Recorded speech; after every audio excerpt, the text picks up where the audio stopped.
Hi everyone, this is the first of my many videos. I love haunted, creepy places as well as Japan, so I decided to do a spooky podcast on things in Japan. If you guys have any suggestions about places that you think I should do, please let me know in the comments. So, one place that has always fascinated me is Hashima Island, also known as Gunkajima, Battleship Island. For many of you who may not know, Hashima Island is an abandoned island off the coast of Nagasaki. The island actually used to be an old coal mining settlement out in the middle of the ocean. It used to be owned by the Mitsubishi Foundation. The mine originally opened up back in 1887 and was pretty much the poster child for Japan's rapid industrialization. One thing that really comes out at you about this place is that it was pretty much a really shitty place to live if you weren't Japanese. A lot of the people who were working in the mines after the war started, the Second World War, were basically Koreans that were forcibly conscripted by the government to work on the mine. And as time went on, a lot of Koreans actually died in this mine. So what the Japanese government decided to do was bring in Chinese prisoners of war and have them forcibly work in the mine.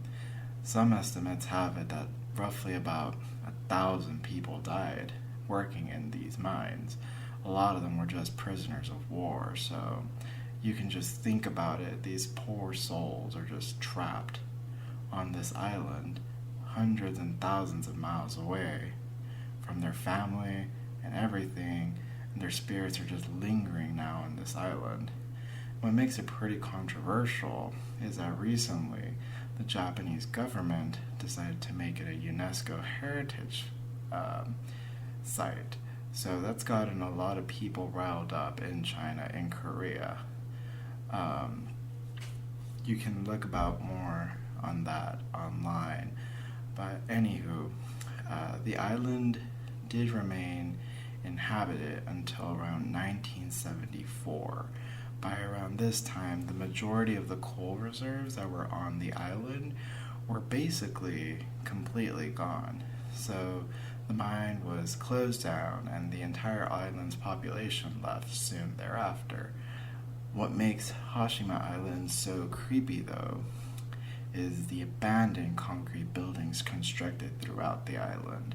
It's really eerie when you see it in person. It honestly looks like if the world just suddenly came to an end, and many of the apartment complexes are basically left untouched with belongings still there. Like, it's really creepy. Like, you see pictures of this and there's old newspaper, there's articles of clothing, there's toys. Like, it looks like, honestly, like everyone was just forcibly removed from this island.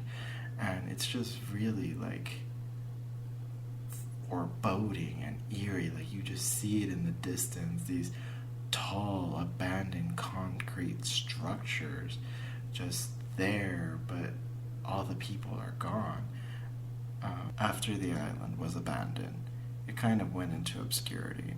People kind of slowly forgot about it. It wasn't until the late 2000s that interest in the island started growing. This is mainly because everyone was so fascinated by the undisturbed ruins of the island. Around 2009, the Japanese government allowed tourism onto the island. However, it is guided tours that people are not allowed to stray away from. If you manage, though, to stray away from the tour, that I highly recommend that you do not do. They will get extremely angry at you if you do that. Alternatively, if you do not want to take the government tour, you can also sneak onto the island. You'll need a boat for this, obviously. Plus, it'd be extremely helpful if you don't get caught sneaking onto the island. Rumor has it that locals do patrol the area, and also there's there's the tours that are going on to that island still. So you got to be a little bit of a sneak and a sleuth to not be caught. When exploring the single housing building, you can see the stairway. They're just falling apart. It honestly looks like at any moment the stairs are just going to collapse underneath you when you're walking on them. They're just so old, it's dilapidating, and it's so creepy. It just feels like time just stopped here, and Mother Nature is just slowly taking back the island as the decades keep on going. So once you've had your share of going through the single housing building, this was also, by the way, didn't mention this, the people who lived here were just, for the most part, single men that came to work in the mines. So once you have your fill of the single housing area, you can make your way towards the hospital ward. You can still find some medical records laying around. You can find x-rays, old medical equipment, bottles of medicine. Like, you can find practically anything that you want. If you could probably make an impromptu horror movie from just how creepy this place looks. It's like once you finish there, though, towards the back end of the hospital, you can find the old morgue, which is really eerie because it's just like this smaller concrete building that's empty on the inside. And the reason why it was such a small building was that since the island itself, it isn't really that big. You can probably run across it in 10-20 minutes if you're a good runner. But yeah, since it's so small, what they actually had to do was that the bodies were shipped over to a nearby island where they would get cremated, since there was absolutely no space to do that on Hashima Island. So, once you're done exploring the hospital ward and the mortuary, and you've pretty much seen every little creepy thing about it, you can actually head over to the family housing complex area. Rumor has it you can see apparitions on certain floors, or you'll hear weird, eerie little voices. Many of the apartments are empty. The units have pretty much, though, been destroyed by Mother Nature. There is the occasional unit where you'll find some really old treasures from back then that have been left untouched since the original owners lived there. I mean, I was looking at some of the photos. There's a sewing machine in some of the units that someone left behind.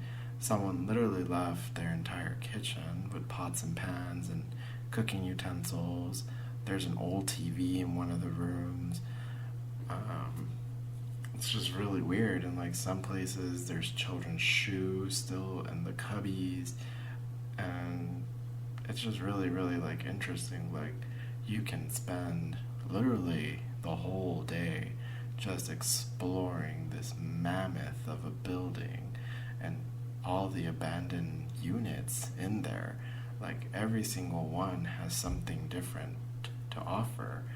Some of them look like nothing's changed. Others are just completely destroyed and collapsing already from basically nature taking its course and just destroying the building slowly over time. There has been restoration efforts. The government does want this to stay around a little bit longer since it is bringing good tourism to the area and people want to go explore these things. Once you finish exploring the family apartment complex building, if you head to the very top of it, there you can find the nursery/school and playground area where a lot of the children were spending the majority of their time.